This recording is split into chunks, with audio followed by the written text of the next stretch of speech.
Despite the coming into force of the Mineral Act of 2016, the country has continued to levy royalties based on the old mineral regulations of 2013.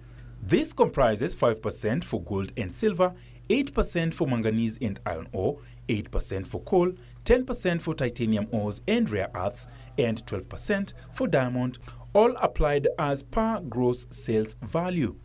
Kenya earned 2.3 billion shillings in royalties in 2015, despite exporting minerals worth 123 billion shillings. A 5-member committee, 3 from the Mining Ministry and 2 from the National Treasury, are now working on overhauling the royalties regime that could see Kenya benefit more from her natural resources.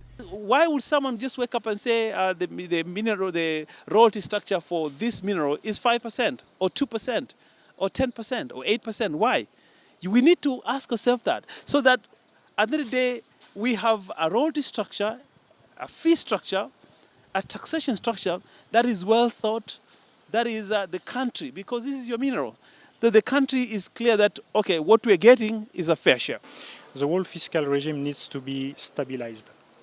The problem is not so much the figure, if it's 1% more or 1% less.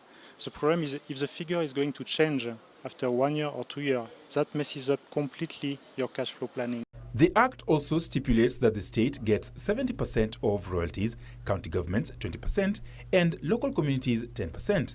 Kazungu says a proposal to set up Mineral Royalty Fund has already been drafted. In fact, what we are reaping as the people of Migori, let's say Nyatike, where I'm representing in Parliament, is just consumption of chemicals left behind.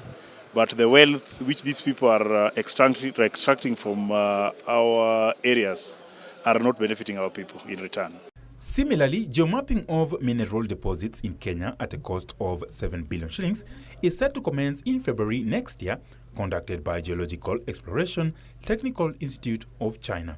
The first year gives you high-level data, and then the next 2 years will be more on details. So in complete, it will be 3 years, but by the time we're done with the first year, you will have a view of where that data is leading you to. Kenya is also seeking to access 60 geological data from the British Geological Survey to help in the geomapping exercise.